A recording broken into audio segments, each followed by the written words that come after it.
We start with the Kangaroos tonight. There's a bit to deal with, Caro, but it's a social post gone wrong that we start with tonight.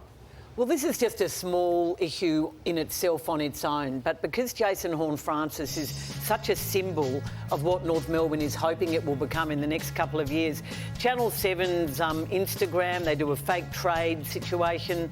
This one involves Zach Butters and Port Adelaide, and Jason Horne-Francis going to Port. Jason Horne-Francis liked the post today and then realised he'd made a bit of a blue and unliked it. But this in the context, as I say, a small thing on its own, but this in the context of a young star, number one draft pick who won't commit to the footy club. We've heard a couple of reports about him in recent weeks that he's been disenchanted, not happy with the way things are going at the footy club, and then this after yet another shocking loss on the weekend. Yeah, so I don't think it's that on its own in isolation. As you say, it's the build-up of things that he's had, putting the contract talks off, the unsolicited trip, I guess, to Adelaide and the club cautioning him for that. He's looked definitely frustrated on the bench when you've gone and seen him play live. His stepfather, Fabian, played for Port Adelaide as well. So it's just another thing that North Melbourne are going to have to deal with. So in isolation, not a massive deal, but it's been the build-up. Is it just a young kid with a big ego, liking the fact that he's mentioned in a massive trade involving first-round picks? It's a naive thing to do, and he'll soon learn not to get involved doing anything like that again. But what a big 12 months it is. I'm thinking to myself, we're halfway through his first season. They get 2-year contracts, so by this time next year, I think Jason will be making a decision. He may have made it in his own mind right now, but I reckon Ben King might have questioned whether he was going to recommit at certain points to the Gold Coast Suns. He did, so it's a massive next. If you're his manager, Lordo, and you spoke about this a little bit on the Sunday Footy Show yesterday, the environment that you drafted into, what would you be advising him? Well, I'd want to see massive improvement, and I'd want to know. I'd want to see what's going to happen over the off-season with David Noble, his assistant coaches, the development. Because some players don't reach their potential, and I say it's sliding doors. Where you are drafted to has a big influence on whether you'll reach the potential. Look at Justin Longmuir at the moment. How good have James Aish gone, Blake Acres, Rory Lobb, Will Brodie. The list goes on. That the environment is making guys better at Fremantle, and the opposite, I think, at both Essendon and North Melbourne at the moment. Well, we'll talk about Essendon later, but the context is that rumours this morning on 3AW that there was an emergency board meeting, maybe involving the coach, denied by the club. The board meets next week and they will discuss, among other things, how they will shape or frame requests for special help from the AFL in terms of players and priority picks. But, look, the coach is under massive pressure. It's difficult to see David Noble surviving these margins and these win-loss situations. And even some of the club greats who've defended him in the past have started to question David Noble, as they are internally at the club as well. You have to question what are they asking of these players? What's the coaching of this group? And it's a constant discussion. Is David Noble the man or not? And all we can judge is what we see of the weekend. And what we see today is well short of that. He said at the start of the year, judge us against like types. Now, this is a like type. The Gold Coast Suns are a like type. So, you know, when you make those close-ended statements, you have to deliver. There is no other option. So there's smoke around the coach, isn't there? Now, sometimes... Oh, for sure. Early days, they can win their way out of it or wade their way out of it, but other times it engulfs them. And this just feels like there's got momentum around it. And people keep talking, Kane, about a rebuild, and this is a 6-year rebuild, and this is... How was the former president so delusional when announcing David Noble's appointment at the end of 2020, barely 18 months ago, that Ben Buckley said this? Got a young group, an exciting group coming through, but a core group who should take us through the next 5 to 10 years. So I think that realistically, David's got 2 to 3 years to really get us into a position where we're competing regularly in the top 4 and ultimately looking to win a premiership. Well, that's amazing, isn't it? We're nearly 2 years into that period now, and they're like a mile. They haven't even bottomed out yet, let alone. And Ben Buckley, to be cruel, but Ben Buckley did leave a bit of a mess. They backed away from those comments pretty quickly after they were said. They did, and if you're a North Melbourne supporter, now the counter argument is they're doing what they should have always done and invested in youth and gone back to bottom out. But are the youth good enough? You look at the VFL team at the moment, and it's stark. In fact, Lee Adams, the VFL development coach, said this on the weekend: "We've got too many blokes at the moment who seem to care more about what's happening on the stat sheet instead of what's happening on the scoreboard. when we can get more blokes to buy into the really hard stuff that is the contest and the defensive side of the game, our offence will take care of itself. Yeah. That's a team that averages 59%, I think. Lowest percentage in the VFL, bottom four. And that's how Lee Adams played. He was as honest as they come. And that's what happens when teams start to lose. They fragment and the blame game starts to happen. And we've already seen the staff leave in recruiting. So you can sense there that they weren't on the same page and they've fallen on their sword a little bit. But I'll ask you, Caro, how much grace does David Noble deserve for the management, from the management side?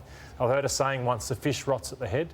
And how much has he been let down by those above him? Well, I think he was let down by the way Ben Buckley left the club. I still criticise Ben Amafio for the handling of the Reece Shaw appointment and handling of Reece Shaw and his issues and not going to the hub, etc.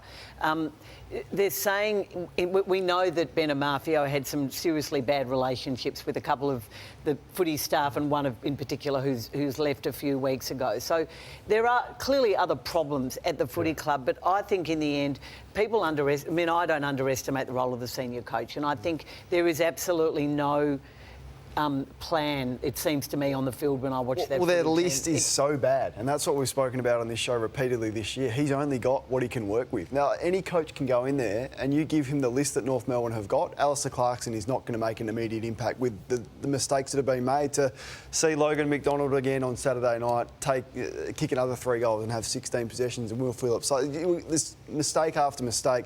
I don't know if David Noble can coach. No one does, because the list that he's got is that bad. But to Auto's point of environment, you just don't know whether McDonald goes to North and he's, 2/3 of the players. Yeah, that's one example, but there's 5, 6, 7 other mistakes that they've made in the last 24 When months. I ask people internally at North, is he the right coach? The answer I'm getting is I'm not sure. A lot of looking. I'm not sure. Looking the other way. And this in the context of a club down to its bones in terms of, so not many staff at the moment. They're overworked. We know they're a smaller club. And the Tasmanian issue will not go away. This was the Sydney chairman on the weekend on 3AW. Very, very open to Tasmania having a better football experience. I'm very sceptical on the economics and a number of aspects, player talent, for example, aspects of a 19th team. When South Melbourne moved to Sydney, it's taken 40 years, and slowly but surely people have changed their allegiances and now have great passion for the Sydney Swans. The majority of people who support the Sydney Swans had a prior team. You can't ask the clubs to have an open mind to Tasmania coming to the competition and a 19th licence if Tasmania can't have an open mind to a different model.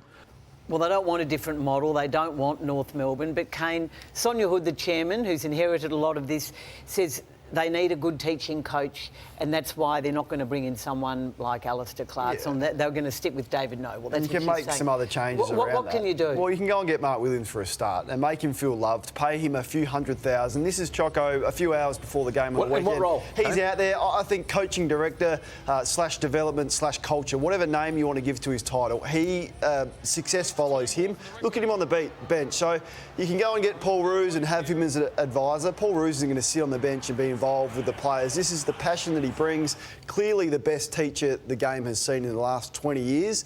He's still passionate about doing it. Make him feel loved. Go and grab him from Melbourne, pay him a good sum of money, and he'll make an immediate impact. Won't be the panacea for them, but I can guarantee you he'll bring people with him and he'll give some honesty that club needs. On the flip side, the Suns had a great win over North. And where are you on Dew? And what do you think he needs to do now to... is it his to lose now, the job? I was asked this maybe 2 weeks ago, or we had this discussion, and no, I think the job should be his. And some will say, what's the rush? You'd pick him ahead of Clarkson? Yes, I would now. And I would never have said that 4 or 5 weeks ago. But I think the trust now you have in the Gold Coast Suns and the football they're playing and the hardness and the consistency that we've been crying out for pretty much since they first started is there. Probably aside from Gary Ablett's time. This is the best football this club has ever played. I'm with you, Lordo. Yep. And the boost that it would give them for the back half of the year, they're a final shot. But what would you do? Are the players really needing that sort of boost? They're playing like they're pretty happy with the coach anyway. The coach is finally better run. They've got a strong football boss now. What are you looking to wait for? What do you need to see? I don't see why you need to rush into it. Oh, well, I mean, if they finish in the top 10... I think he probably deserves another contract. But how do you know? There's still 11 games to go, Matthew. No, well, I'm saying I've seen enough over a period of time. They're not going to fall away this year, I don't think. Hutch? It's been a long time coming. I'm changing my mind. on it. coming around to him. Yeah. It'll be a pretty interesting turnaround from head office too if they condone the re-signing, because they are certainly still, well, they were up until a few weeks ago barracking for Alistair Clarkson. When I say changing my mind, it was benchmarked against Alistair being the other option, so not that he couldn't coach. So with the GWS does he have enough leverage to go in and say, okay, well, what else do you want? I'm 6-6, we're loaded and ready to go. It's a split round.